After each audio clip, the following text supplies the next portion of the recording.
Hello, welcome to Lemon Steers, where we talk anything and everything entertainment. I'm, of course, Lemon himself, Zeke Lemon, and this is my review for Joker, Folie, Deux. But before we get into that, let's get the house cleaning out of the way, shall we? I'm going to leave a like, comment below, let me know your thoughts on Joker 2, and of course, hit that subscribe button as it helps me grow into my YouTube career. I would greatly appreciate it. Now, all that out of the way, let's get into the review, shall we? So, first things first, I really hope I said that title right. I completely butchered it when I did my immediate reaction on TikTok.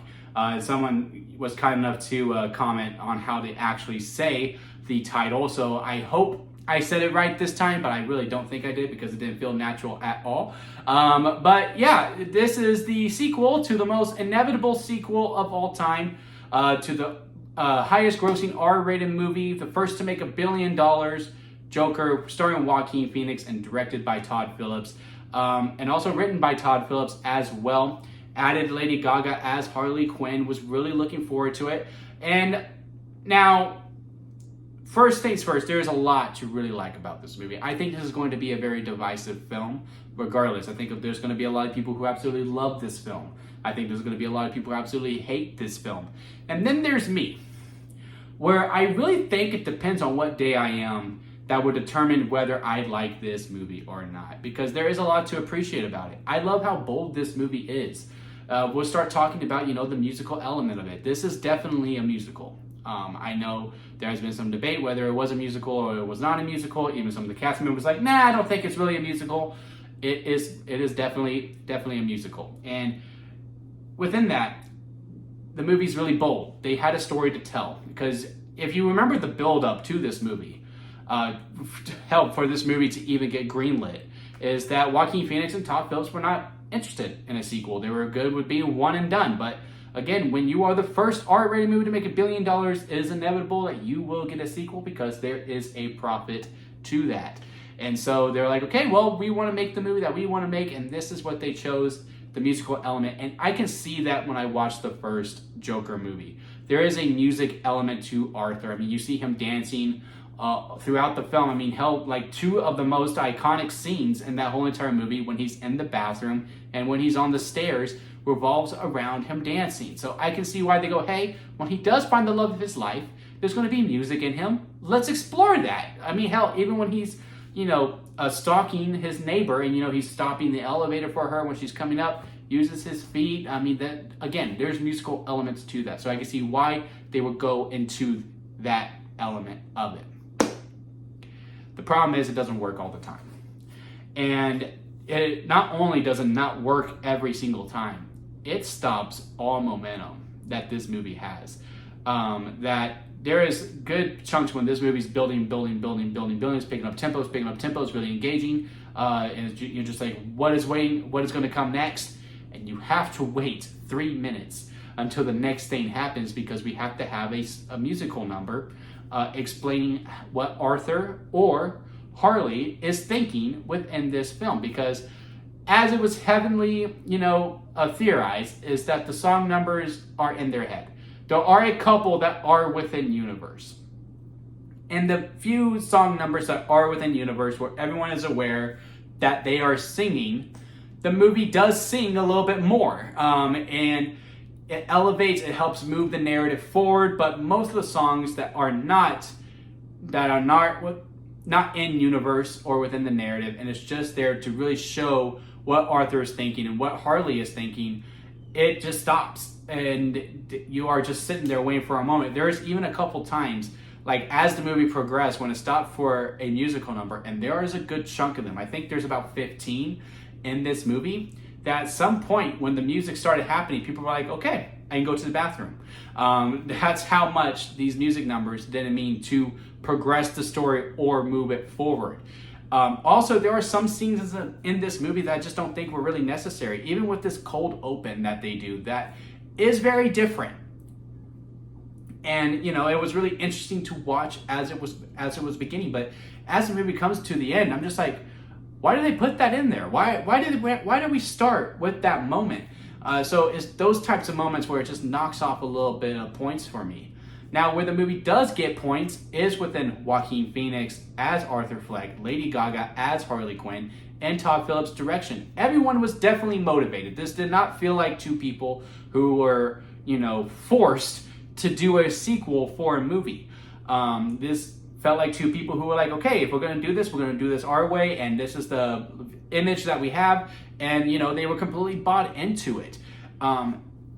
Also, when it comes to Lady Gaga as Harley Quinn, and again, she does a fantastic job with what she is given. At the end of the day, I don't really understand why this character was here. I don't know what her purpose was. Throughout the whole movie, and you see in the trailers, there is a trial going on.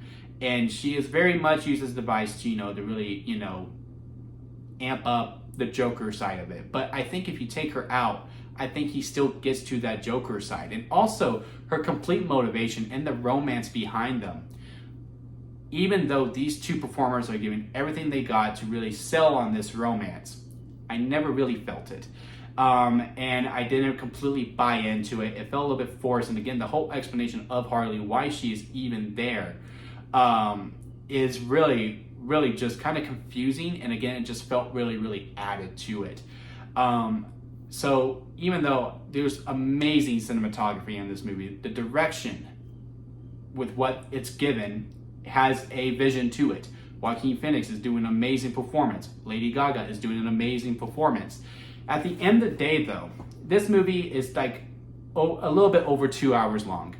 I felt like I was in there for 3 hours because, again, momentum would just stop and it just wasn't going forward and it just wasn't pushing through. And again, there are just some scenes that just don't really need to be there. And you're just kind of like going, what is happening? What is really going on here? Now, once we do get to that third act and the Joker character, because the musical numbers, is Joker because we're going through this duality of these different personas of Arthur Fleck and Joker.